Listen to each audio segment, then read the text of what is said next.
आखा दाना जानते हो? पूरा, खंडित चावल नहीं। कितना चावल? एक दाना चावल का शंकर भगवान के शिवलिंग पर समर्पित करिए। एक बेलपत्र जिसका डंडी का मुख अपनी ओर हो, जहां से चावल चढ़ाया है, उस चावल के ऊपर अपनी कामना कर कर रख दीजिए और चंद्रमौली भगवान का स्मरण करिए। कौन से भगवान? शंकर भगवान का सर्वश्रेष्ठ सुंदर नाम है चंद्रमौली। चंद्रमौली भगवान का स्मरण करिए। अपनी कामना कर कर बेलपत्र समर्पित कर कर शिव जी पर एक लोटा पानी, एक जल पात्र समर्पित करो, कलश से जल चढ़ा दीजिए। नैनों में वो जल लगाकर अपनी कामना कर कर वापिस घर को आइए।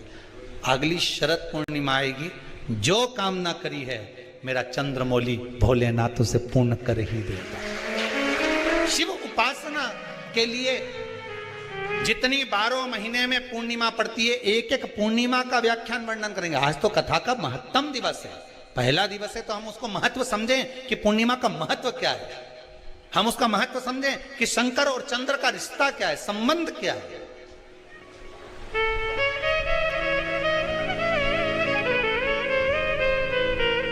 भगवान ने जितनी पूर्णिमा बनाई है, जितने नक्षत्र बनाए, जितनी घड़ी बनाई, जितना पल बनाया, जितना समय बनाया, ये शंकर भगवान ने जो बनाया ये गलत नहीं बनाया, श्रेष्ठता के लिए बनाया, जग के उद्धार के लिए, संसार के उद्धार के लिए बनाया। अब उसका प्रयोग आप करें ना करें ये आपके ऊपर है।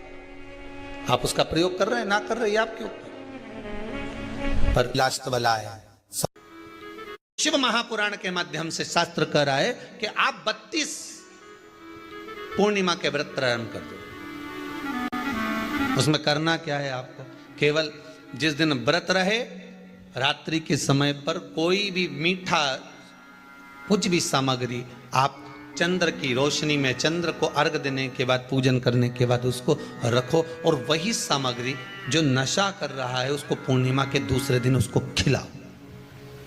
आप धीरे धीरे खिलाना चालू करेंगे, जिस नशे में वो डूबा हुआ उस नशे से वो छूटना प्रारंभ हो जाएगा। 2 पूर्णिमा व्रत करके तो देखो, तीसरे में तुम्हें जरूरत ही नहीं पड़ेगी। धीरे धीरे आप रुक, वो छूटना प्रारंभ हो जाएगा। स्वयं भगवान कह रहे हैं, यशोदा मैया ने कन्हैया को रोक लिया कुरुक्षेत्र के उस मैदान में। शाम को प्रदोष काल के समय 4:30 बजे से 6 बजे के बीच में 1 लोटा पानी, उसमें 5 बेलपत्र रखकर, 1 कमलगट्टा डालकर भगवान चंद्रेश्वर महादेव के नाम से भगवान शंकर को चढ़ा दीजिए। आपकी जो कामना हो वो कामना कर कर चढ़ाएं। विनती करें चंद्रेश्वर महादेव को और निवेदन करें कि हमारा ये कार्य सफल हो। केवल पूर्णिमा के दिन चढ़ाइए। पूर्णिमा के नारियों को, स्त्रियों को अखंड सौभाग्य के लिए, जो नारी वैधव्य नहीं होना चाहती है उस नारी को पूर्णिमा के कितने व्रत करना चाहिए। जिस नारी के यहाँ संतान नहीं हो, औलाद नहीं हो, उसको पूर्णिमा के कितने व्रत करना चाहिए। जिस नारी का पुत्र, पति बहुत बीमारी से ग्रसित हो, लग रहा हो कि ये मेरा बेटा बहुत बड़ी बीमारी में घिरा हुआ है, तो नारी को कितने व्रत करना चाहिए। स्वयं भगवान कृष्ण ने माता यशोदा को द्वापर में भी बताया है कि पूर्णिमा के 32 व्रत होते हैं। कितने व्रत होते हैं? 32।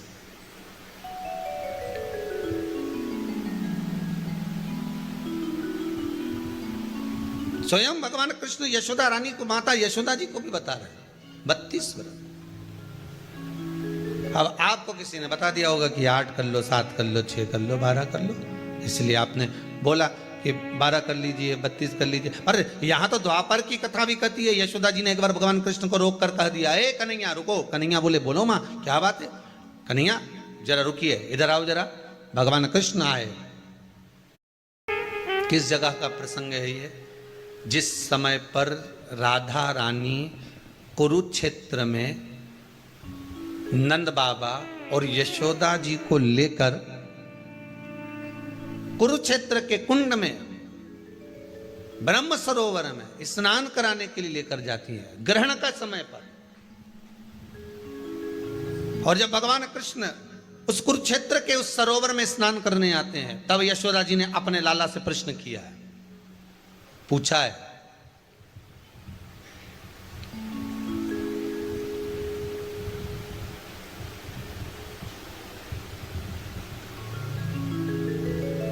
कि नारी वेधव्य होकर ना मरे।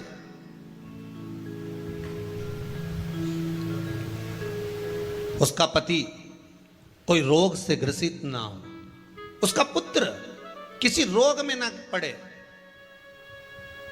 अरे भाई, कितना सुंदर संवाद लिखा है। अगर किसी माता का पुत्र मान लो किसी नशे में डूबा हुआ है, कोई नशा कर रहा है और गलत नशा है, आपको लग रहा है कि ये नशे में डूबा हुआ है, आपको लग रहा है कि ये गलत जगह पर डूब गया है, आपको लग रहा है कि मदिरापान में, मांसाहार में या अधिक गांजा आदि का जो भी नशे होते हैं, जितने भी नशे, उसमें डूब चुका है। और माँ उसको समझा रही है, तू नशे में मत डूब, तू इस काम को मत कर।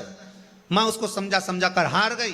तो मेरा माताओं से निवेदन है, आप उसको समझाना बंद कर दो, एक काम करना प्रारंभ कर दीजिए। हमें जो शिव महापुराण के माध्यम से शास्त्र कह रहा है कि आप 32 पूर्णिमा के व्रत प्रारंभ कर दो।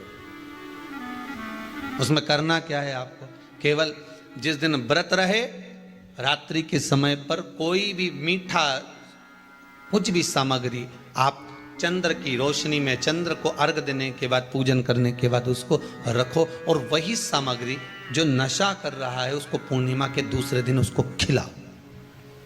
आप धीरे धीरे खिलाना चालू करेंगे, जिस नशे में वो डूबा हुआ है उस नशे से वो छूटना प्रारंभ हो जाएगा। 2 पूर्णिमा व्रत करके तो देखो, तीसरे में तुम्हें जरूरत ही नहीं पड़ेगी। धीरे धीरे आप वो छूटना प्रारंभ हो जाएगा। स्वयं भगवान कह रहे हैं, यशोदा मैया ने कन्हैया को रोक लिया कुरुक्षेत्र के उस मैदान में, और भगवान कृष्ण का दर्शन माता यशोदा जी करी। बहुत दिनों के बाद माँ को, आज माता यशोदा को लाला का दर्शन हुआ, बहुत समय के बाद, जानने के बाद, बहुत समय के बाद।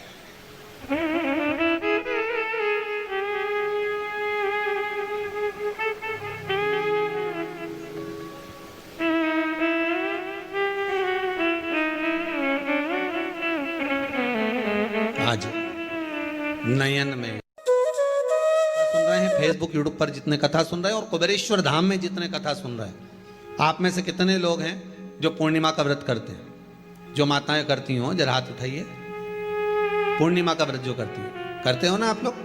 रखिए हाथ। अब पूर्णिमा के व्रत में आपने कई बार किताब पढ़ी होगी पूर्णिमा की, या आपने व्रत किया होगा, या पूर्णिमा का व्रत आप धारण करे होगे, तो उसमें पूजन कौन से भगवान की होती है? पूर्णिमा के व्रत में किस भगवान की पूजन होती है? तो कहा पूर्णिमा के व्रत में केले के खंभ लगाकर पूर्णिमा का जो अध्यापन होता है, पूर्णिमा की जो पूजन होती है, उस पूजन में शंकर और पार्वती की पूजन की जाती है, शिव और नारायण की पूजन करी जाती है, शंकर और पार्वती का स्मरण किया जाता है। किसकी पूजन होती है? शिव पार्वती।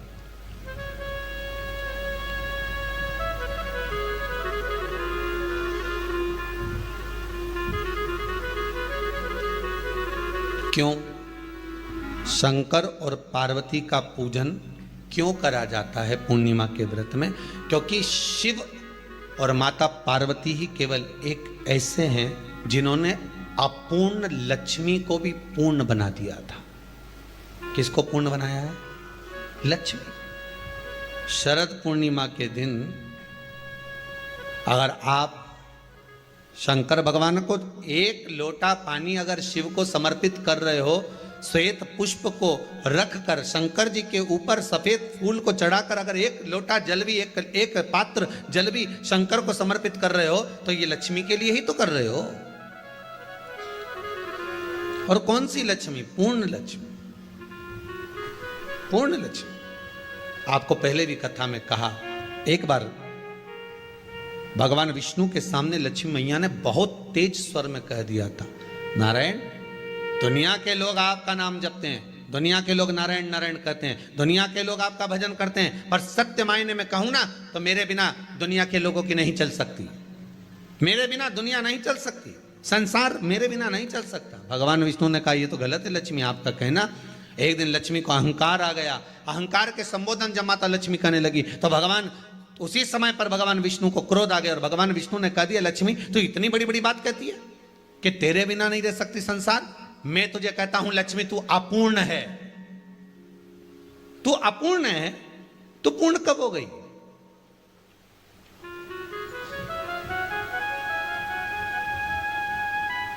तेरी पूर्णता कहां हो गई? लक्ष्मी की आंख से आंसू बहने लगे। आज आपने मुझे अपूर्ण कहा है, आपको मालूम है आप मुझे अपूर्ण कह रहे हो? आपको यह ज्ञात हो रहा है आप मुझे अपूर्ण कह रहे हो? भगवान कहते हैं हाँ लक्ष्मी मैंने तुझे अपूर्ण कहा है। अपूर्णता का मतलब आप जानते हो ना? भगवान कहते हैं लक्ष्मी मैं सब जानता हूं। लक्ष्मी रोती हुई माता सरस्वती के पास पहुंच गई। सरस्वती ने पूछा क्या बात है लक्ष्मी, क्यों रो रही हो? लक्ष्मी जी ने कहा क्या बताऊं सखी, मेरे पति ने आज मुझे अपूर्ण कह दिया है। तो क्यों रो रही है तू? अपूर्ण अगर कह दिया, पति ने ही तो कहा है ना, तो क्यों रोना? चल मेरे साथ में। और सरस्वती मैया माता लक्ष्मी को लेकर सीधे पहुंच गई माता पार्वती के यहाँ। माता पार्वती के यहाँ जब पहुंची है, माता पार्वती ने लक्ष्मी जी को देखा और सरस्वती को देखा तो पूछा कि बात क्या है, क्या हो गया ऐसा, क्या हुआ, क्या है ऐसा जो तुम दोनों आज मेरे पास में आई? क्या हुआ? पार्वती जी कुछ बोलती, शिव जी का ध्यान माता सरस्वती की ओर और लक्ष्मी की ओर गया और भगवान शंकर जान गए कि आज भगवान नारायण ने लक्ष्मी जी को अपूर्ण कहा है। अब देखें माता पार्वती क्या कर सकती है, इसको पूर्ण बनाने के लिए करेगी क्या? क्या हुआ? माता सरस्वती जी बोली लक्ष्मी को अपूर्ण कह दिया। अपूर्ण कह दिया? हाँ, तो क्या सोचना उसके लिए, इसको मैं अभी पूर्ण बना देती हूं। माता जगतजननी पार्वती ने गोदी में विराजमान गणेश जी को उठाया और उठाकर लक्ष्मी जी की गोद में दे दिया। ले लक्ष्मी, आज से तू पूर्ण हो गई। लक्ष्मी आज से तू पूर्ण है। गोदी में जब तक संतान नहीं है तो नारी को लोग अपूर्ण समझते हैं, पर माता पार्वती जी ने संपूर्ण ब्रह्मांड में एक सिद्धता प्रदान कर दी कि अपने गोदी के लाल को, अपने गोदी के पुत्र को माता ने लक्ष्मी की गोद में देकर लक्ष्मी को पूर्ण बना दिया। वो दिन कौन सा था? यही शरद पूर्णिमा का दिन था। कौन सा दिन? आवाज पकड़ लो। यही शरद पूर्णिमा का दिन था। शरद पूर्णिमा का दिन लक्ष्मी को पूर्ण करने का दिन, पूर्ण करने का। केवल अमृत ही नहीं बरसता, शरद पूर्णिमा के दिन लक्ष्मी भी बरसती है। लक्ष्मी पूर्णिमा के कितने व्रत होते हैं? बोलते जाओ जरा, जल्दी जल्दी बोलो। पूर्णिमा के नारियों को, स्त्रियों को अखंड सौभाग्य के लिए, जो नारी वैधव्य नहीं होना चाहती है उस नारी को पूर्णिमा के कितने व्रत करना चाहिए? जिस नारी के यहाँ संतान नहीं हो, औलाद नहीं हो, उसको पूर्णिमा के कितने व्रत? तो बहन भाई को देती है श्रीफल, हाथ भरा हुआ रखती है। भाई को बहन जब श्रीफल देती है तो भाई वही श्रीफल अपनी बहन को कुछ दक्षिणा अर्थात कुछ रुपया रखकर, कुछ भेंट रखकर, कुछ स्वरूप रखकर, जब बहन इतनी दूर से आई वही श्रीफल भाई फिर बहन को दे देता है, ये ले तू ले जा, तू रख ले। पर बहन उस श्रीफल को लेकर नहीं जाती है। बहन क्या कहती है? नहीं नहीं तुझे रखना पड़ेगा, तू रख। तो दो चीज में से जब श्रीफल भाई भेंट रख कर देता है अपनी बहन को, तो बहन श्रीफल वहीं भाई के घर छोड़ देती है, भेंट का कुछ भाग लेकर चल देती है। ये बहन का प्रभाव। रक्षा सूत्र को लोगों ने बिगाड़ दिया। आज के जमाने में तो रक्षाबंधन का भी महत्व लोग नहीं जानते कि कैसे रक्षा सूत्र बनना चाहिए, कैसे रक्षाबंधन होना चाहिए। उसका भी विशेष महत्व होता है भाई, उसकी भी मूलता होती है। और बहन बेटी ये तीन काल का हरण करती है, इसलिए इन तीनों की महत्वता। जब ये राखी जो बनती है ना, ये रक्षा सूत्र जो तुमने बांधा है, ये मोली जो बांधते हैं, कलेवा जो बांधते हैं, ये रक्षा सूत्र बहुत दिन तक जब बंधा रहता है, बंधा रहता है, बंधा रहता है, पूरा समय 8 महीने, 9 महीने, 6 महीने, 4 महीने, 3 महीने, जितना भी आप लोग बांध कर रखते हैं, जितना भी 8 दिन, 15 दिन, 20 दिन, जब तक आप बांध कर रखते हैं, उसके बाद में इसको खोलने के बाद कहाँ डाला जाता है?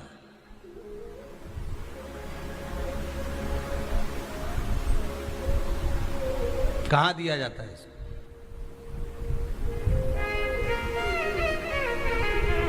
वो रक्षा सूत्र को कहां डाला जाता है?